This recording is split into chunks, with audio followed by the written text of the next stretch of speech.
Hi, I'm Karen Romano Young, back with a change of scenery. Thought you'd like a different corner of the barn in which this book was written, including Alice the giraffe and some sea stars from Alaska, and A Girl, a Raccoon, and the Midnight Moon, written by me, Karen Romano Young, illustrated by Jessixa Bagley, and published by Chronicle Kids in 2020.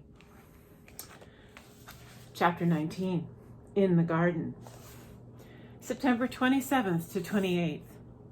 The next day after school, Pearl led Francine on a search of all the alleys leading off Lancaster Avenue. She told Francine they were looking for Vincent's head, but actually Pearl was looking for something else. She noted the raccoon footprints in the dirt around trees and along garden edges. What were their trails, their routines? And when did they leave their homes? On Beebe Street or in the basement or up the trees? And when did they come home? For all Pearl knew, Mrs. Malamar was the only aspect of her mother's stories that was in any way real.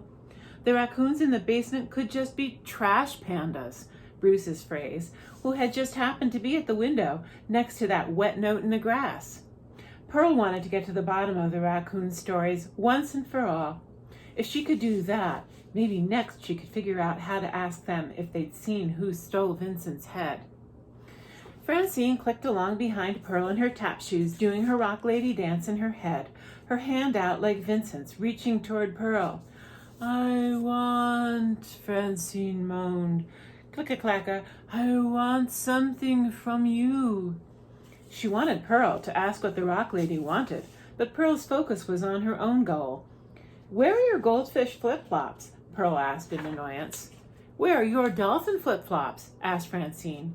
"They're too noisy," Pearl said pointedly. Francine shrugged. "Let's go back to the garden," she said. "My taps sound better on the bricks."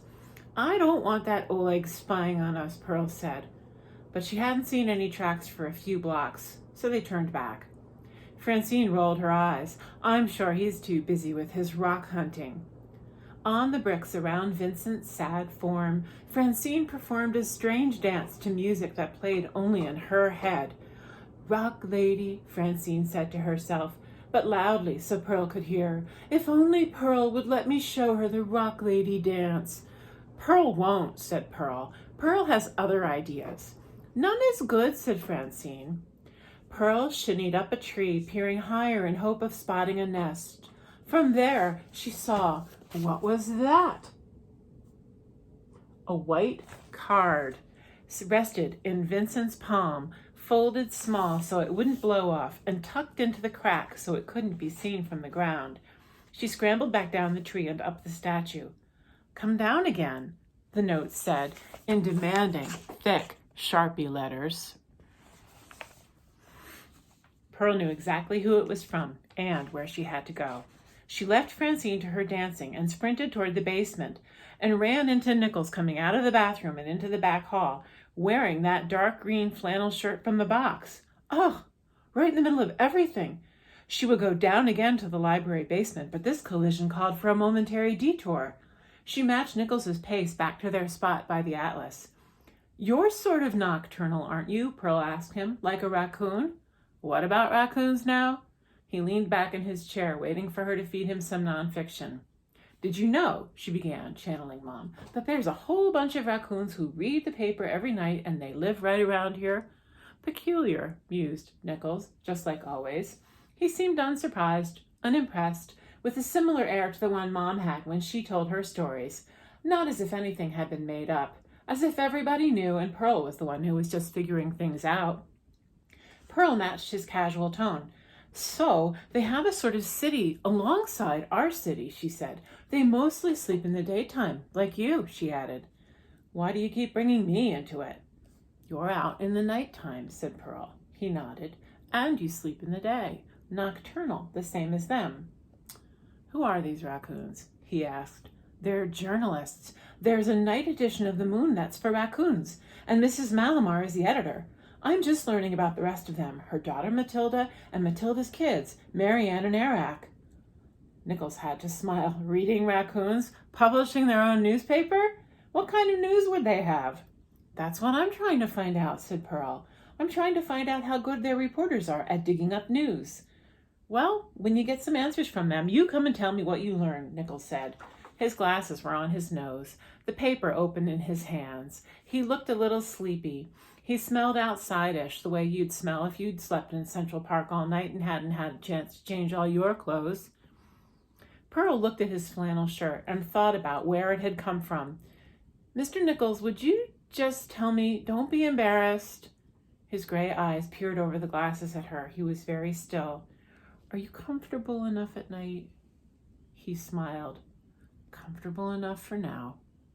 She wanted to ask him a lot of things, including some questions about raccoons, but none of them seemed important against the idea of him, not only raccoons, out in the dark.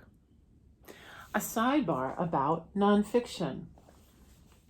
It can be as good a source for raccoon names as made-up fiction stories. Besides, where else are you going to learn what humans really expect of you? Take a look in the 599.74s if you want to read something sobering about expectations. Use your imagination. Imagine that you're reading it as a raccoon by M.A.M.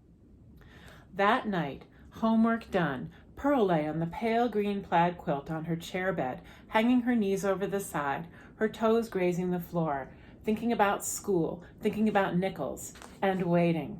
She waited for the moment she knew would come. Then it did. Mom called from the bathroom. Pearl, I'm going to henna my hair, let it rest, and take a shower, okay? Get the phone if it rings. Pearl calculated. Shower, 5 minutes. Henna, 5 minutes. Letting the henna rest while sitting on the closed lid of the toilet reading the New Yorker, half an hour. Shower, 10 minutes.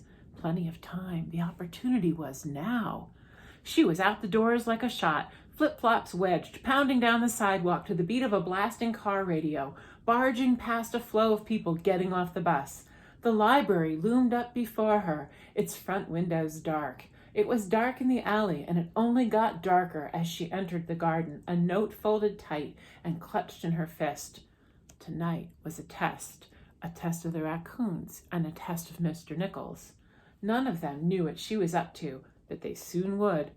Pearl wanted to know if Nichols spent nights in the garden sometimes.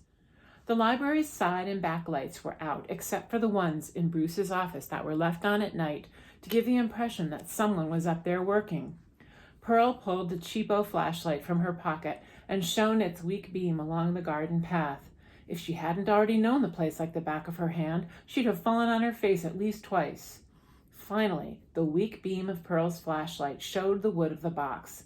She slid some snacks and the note into the box and let the lid down stealthily. She would have tiptoed out of there if only a spiderweb hadn't fallen right across her forehead, and she went crashing out of the bushes. "Who's there?" came a deep voice. I'll be back tomorrow. See you soon.